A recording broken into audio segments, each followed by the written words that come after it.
Regard croisé sur l'actualité du jour. Bilan des conseils des ministres décentralisés. On en parle dans Point de vue aujourd'hui sur le 13e conseil des ministres décentralisés. Il se tient à Fatick. Quel bilan faites-vous? Vous avez la parole. Nous avons en ligne El Hadj Watli. Bonjour. Vous êtes chargé de mission à la présidence de la République. Quel bilan faites-vous? Oui, vous m'entendez, Watli? Oui. Quel bilan faites-vous des conseils des ministres décentralisés initiés par le président Macky Sall depuis son accession au pouvoir? Bonjour, en fait, bilan plus ou moins positif parce que vous savez, les conseils des ministres décentralisés ne peuvent pas être une mauvaise chose en soi, car au-delà de l'accueil politique organisé par les responsables politiques, cela permet aux différents départements ministériels et surtout au président, en tant que chef de l'État, de taper la réalité du terrain et les ambitions des citoyens dans chaque localité du pays. Il s'agit là, en plus d'une stratégie de communication globale, en un temps bien défini, envers le peuple, pour le peuple et avec le peuple. Et à travers celui-ci, les représentants des collectivités locales qui doivent mettre en œuvre la politique de l'État au niveau de la base.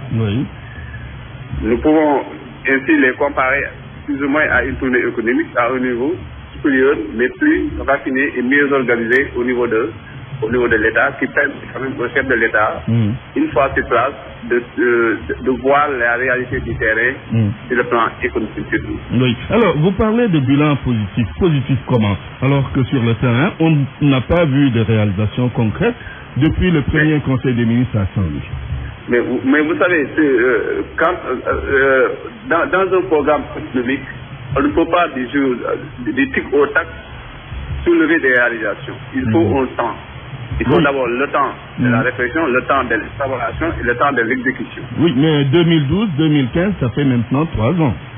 Oui, mais ça fait 3 ans, mais si je me base, en tout cas, la région que je connais le mieux, la région de Kaolack, le programme qui a été décliné au niveau de la région de Kaolack, c'est déjà un programme que le président de la République, que l'État avait déjà ficelé et qui est en train d'être exécuté.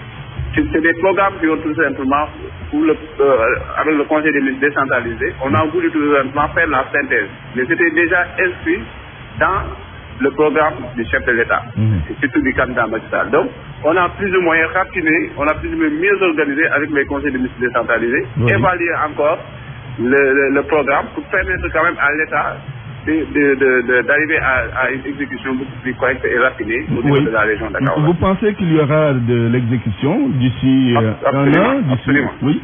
Absolument. Ce serait d'ailleurs extraordinaire qu'il n'y ait pas d'exécution parce que le chef de l'État est là pour exécuter le programme pour lequel il a été élu. Donc ce serait extrêmement dommage et dangereux pour un chef d'État qui n'arrive pas à exécuter un programme pour lequel il a été élu. Merci Watli. Puisque vous avez parlé de Kaolack, on avait annoncé 250 milliards de francs CFA pour Kaolack. Nous avons en ligne l'honorable député Thierno Bokoum. Bonjour. Oui, bonjour. Vous êtes le chargé de communication du parti Réumi. Quel bilan faites-vous de ces conseils des ministres décentralisés? Oui, Antoine, je pense qu'aujourd'hui, les Sénégalais ne s'empêchent plus de recevoir le président de la République dans leur terroir. Pourquoi? Oui, parce que tout simplement, à travers les conseils des ministres décentralisés, nous assistons à une pratique qui est devenue, disons, redondante et à la limite inquiétante, parce que ça coûte beaucoup aux Sénégalais. D'abord, on connaît d'avance la fourchette des montants à promettre, c'est d'habitude entre 200 milliards et 400 milliards. Ensuite, on sait d'avance le discours qui sera servi et enfin, on connaît la suite, c'est-à-dire que la suite ne sera pas conforme à la promesse. On nous parle de l'insertion des montants dans le programme triennal d'investissement public. Dans ce cas, il faudra qu'ils nous disent que Saint-Louis a reçu l'intégralité des 306 milliards 700 millions, puisque cela fait plus de 3 ans que cette promesse a été faite. Tout ça, c'est pour dire tout simplement qu'il faut revoir ce procédé-là. D'ailleurs, je me pose la question, parce qu'on nous parle aujourd'hui de plan d'urgence de développement communautaire, mais si nous étions dans une démarche cohérente, on n'aurait pas parlé de plan d'urgence de développement communautaire, parce que tout simplement, à l'occasion des conseils des ministres décentralisés, les besoins des régions sont évalués. Dans ces besoins-là, il y a certainement des besoins liés à l'eau, liés à l'électricité, liés à la voirie. Il fallait peut-être dans l'exécution des programmes décliner des priorités. C'est aussi simple que ça. Oui. Je pense que fondamentalement, il y a un tâtonnement au sommet de l'État par rapport à ce conseil des ministres décentralisés. Il y a plus de la politique, bien entendu, pour aller rencontrer les populations, mais bon, qu'on le fasse aux frais des contribuables sénégalais et perdre du temps des jours, on confisque les ministres qui ont des dossiers chauds sur leur table. Je pense que quand même c'est un procédé à revoir. Alors, cela signifie que vous ne croyez pas du tout à la réalisation de tout ce qui a été annoncé. Pourtant, avec un total de 3138 milliards, si on fait le cumul, du premier conseil des ministres décentralisé Saint-Louis jusqu'à Catherine aujourd'hui. Mais est-ce que vous ne pensez pas aussi que ce soit une bonne chose, comme l'a dit Ouattara, que le gouvernement aille à la rencontre des populations, forme sur leurs préoccupations majeures? Oui, je pense que le procédé qui est utilisé, ce n'est pas aller vers les populations dans le cadre tout simplement de faire l'état des lieux. Le gouvernement est représenté dans ces localités-là. Le gouvernement a la possibilité d'avoir un retour sur l'impact de sa politique. Le gouvernement a plusieurs méthodes qui peuvent lui permettre tout simplement de secourir les populations. On ne peut pas aller 2 à 3 jours quelque part, être accompagné de ces militants, faire des meetings, etc. et vouloir dire qu'on va s'enquérir des besoins des populations. Non, je pense que plus sérieusement, la vérité dans tout ça, c'est qu'effectivement, il y a un besoin important de régler les problèmes dans ces terroirs-là. C'est clair, c'est net et c'est précis.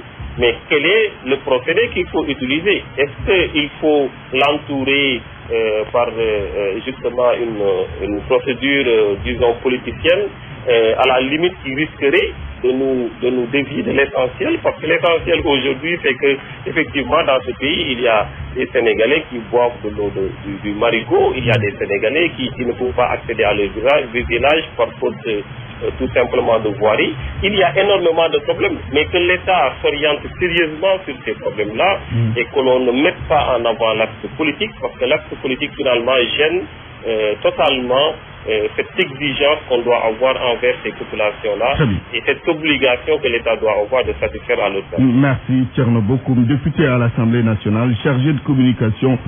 Nous avons en ligne le docteur Pascal Oudiane. Bonjour.